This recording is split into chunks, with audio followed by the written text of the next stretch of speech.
we go. So just one more time. Hello and good afternoon, everyone. My name is Charlotte. Hi, my name's Jay, and today we're discussing poverty and some ways to help poor countries to cope with their problems, if it's possible. And yeah, what? And a disclaimer: we are no economists. We've no clue, but I think sometimes it's important even to ask questions if we're allowed to ask questions, because I think we might face some problems in the near future, and we will be not allowed to ask questions about poverty or about something else. Mm-hmm. So when it comes to poor countries, what was your experience in Argentina. Argentina, yeah. Would you call it a poor country? I guess so. I mean, like in terms of the houses. Well, actually, I definitely wouldn't call where I was staying rich, but it seemed they had a very good quality of life there, I suppose. Like the houses people stayed in were quite beautiful, actually. There were some parts of town which were more run down, which had Yeah, which means which just looked worse. Yeah, but to be honest, like I think it's even comparable to like some even parts of St. Petersburg, I suppose.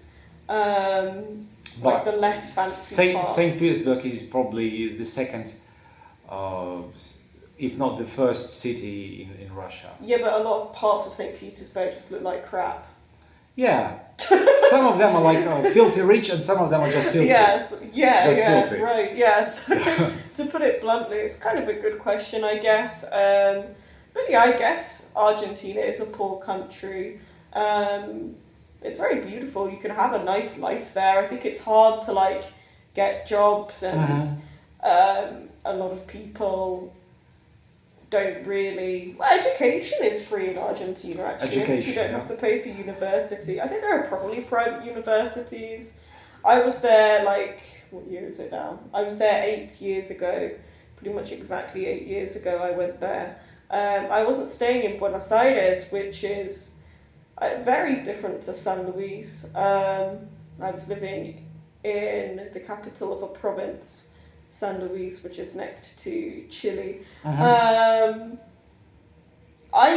can have a nice life there. I think they have a lack of jobs and lack of industry, that's for sure. And even culturally, I would say they're not really go-getters, hard-working people. What could be done to help them? I don't know, and I don't know if I really think I don't know if I care. Quite frankly, it just struck me. It just struck me that it's a good question. when you mentioned free education, on the one hand, I'm for free education and I support it. But if we compare countries with free education and with those countries where people have to pay for it, it seems that there is no correlation, which we discussed in our audio part, that sometimes free education does not translate into high living standards or... Well, nor does paid education. I mean, in the UK, if you are a Scottish person and you go to university in Scotland, you get it for free. But if you're like English or Welsh and you go to university in Scotland, you still have to pay. Yeah, but for example, Greece, they have free education, but they're very poor. The Soviet Union, we used to have free education, but we used to be very poor. Well, we are very poor now, but anyway.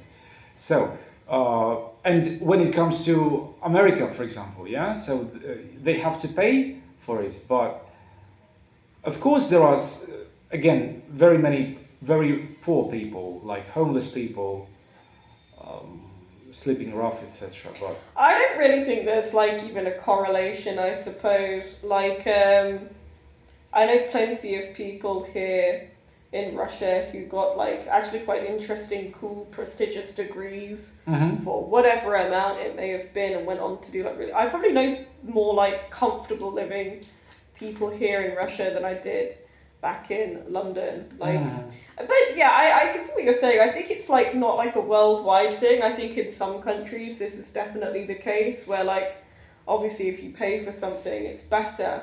But I think that's like something that's contained to the country itself, and maybe not across countries, if that makes sense. So by making education free or paid, we will not resolve this problem. So there is no direct correlation between these things. Yeah. I'm not sure. Yeah, I think not like on a worldwide scale. Yeah. Anyway, but I think that can be the case for like lots of different countries. That's for sure. I've also noticed that being a member of some community or some international organization or something like being an EU member or a NATO member, etc., does not mean that you will be rich or you'll be successful. No, yeah, that's not even the point of them, I suppose. Yeah. But well, I think that for some poor countries, it's the point of joining, just to get support, yeah, including financial support, not just military support. But it doesn't make them rich. It doesn't make them rich. Yeah. Yeah. And it makes their poverty sustainable. So they live in poverty, not in dire conditions, but they get just enough help not to die out, so to speak. Oh yeah. So for some reason they receive like help, like in Greece, for example, they get money to reconstruct their old buildings and to install solar panels. But specialists say that it's not cost efficient, and in the long run it will not make Greece a richer country, because if you have just not bad living conditions, it will not help you produce something. It will help you survive. That's it. So if they invested, I mean, if the EU, for example, gave them money to improve their industry in some way, be it food industry or tourism. I think Greece is kind of keeping itself. Well, Greece went bankrupt. I don't really know too much about the country. I think there's enough tourism that, well, other members of the EU would want to be able to go there with an EU passport. And it probably, I don't know, during high seasons and all of that, probably does manage to kind of make enough to keep itself afloat a little bit as well, but not enough to kind of like rebuild or make it less shabby, as you put it. It's shabby areas. With a lot of graffiti. It's kind of interesting, actually, because even in Athens look awful, unfortunately. Although that's a shame. That's a shame because it's one of the most important cities in the world, and it could have been on par with Rome, for example. But for some reason it was first destroyed, then rebuilt in an ugly way, and then now it's abandoned. Now it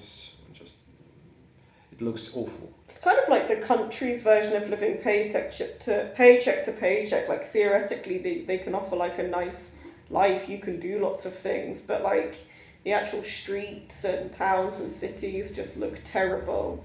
But do you think that if we, for example, get rid of borders, if we get rid of countries and simply let people live and work whenever, wherever they like to live and work, would it, in the long run, help them to become not so poor, or would it result in the same situation? I remember visiting Spain, and there were so many African people, and you know what? They didn't work there. They simply sold some bags, some purses. Oh, the lucky man, and they looked like just some weird people. And locals didn't like them because they received some money from the government, some support, but financial support, but at the same time they didn't want to contribute to the country. How do they know that they received financial support? I think it was official. I think they went to Italy just because they got some money.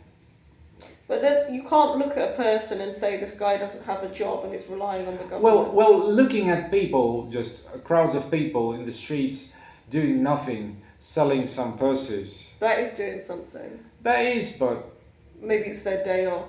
I don't know. It's just, sorry, no. I'm not trying to sound judgy or judgmental. But yeah. But it's kind of a narrative, I think. You know, you don't actually, no one knows the circumstances of another person. Yeah. You hear this a lot in the UK, Mm-hmm. this kind of rhetoric as well, where it's just like, oh, there's an immigrant who is probably an asylum seeker who rapes women and blah, blah, blah. It's like, you actually made that up. Yeah, Like, that's exactly. Yeah. you know, things happen, but we should be a bit more careful, especially in the case of Spain, which I think is one of the most unemployed countries on earth. Mm. I think, you know, I don't think anyone in Spain, they're not known for wanting to work.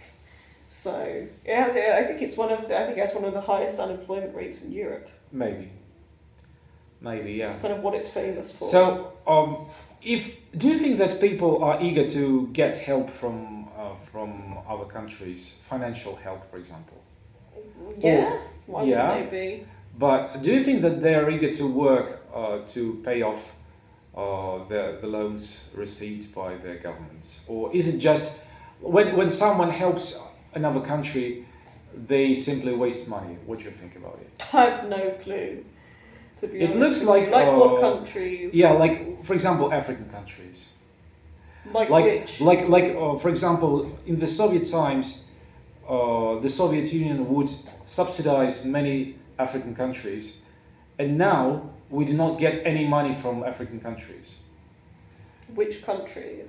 Well, you can give them a Google. I don't remember the exact names because there were so many of them. There are gazillions of African countries, but I don't know what can be done about it. Is it about the financial policy, or is it about something political? Is what about something political? I mean the roots of poverty. There could be a million reasons. It could just be because you live in the bloody desert and there's not even water around, let alone food. Yeah. Speaking of the desert, we have plenty of examples when people, like in the Emirates, for example, they live in the desert. Yeah. But at the same time, we have, so we have some other countries. Yeah, it could be there are 1,000 reasons. Yeah, 1,000 reasons. I mean, I know we're talking about countries specifically here, but thousands of reasons. Lack of resources, lack of jobs, industry, which could be for political reasons, financial reasons. And at the end of the day, who is responsible for that? Is it people or governments? Bless you. Oh, sorry. Of course, governments are responsible for policy. Mm-hmm. I don't know if it's not something I think you can really say who can we blame for poverty, but governments are in charge of policy that create poverty. So I don't know. What about you? What do you think before you finish up? I think both.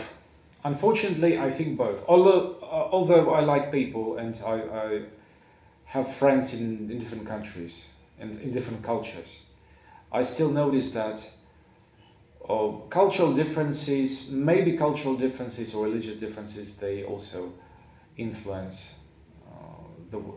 or change their life. Yeah, just have a strong impact on their life. Yeah, that's why I hope that someday we'll be living in the world with responsible people, ready to work, ready to contribute to the society. But as for now, the gap is widening. The rich and the poor gap is widening, and I hope it will improve somehow. But I don't know. On that happy note, I think. On that happy note, there. Yeah. So see you next time. Yeah, see you on Friday. See you Friday. Have a good one. Bye.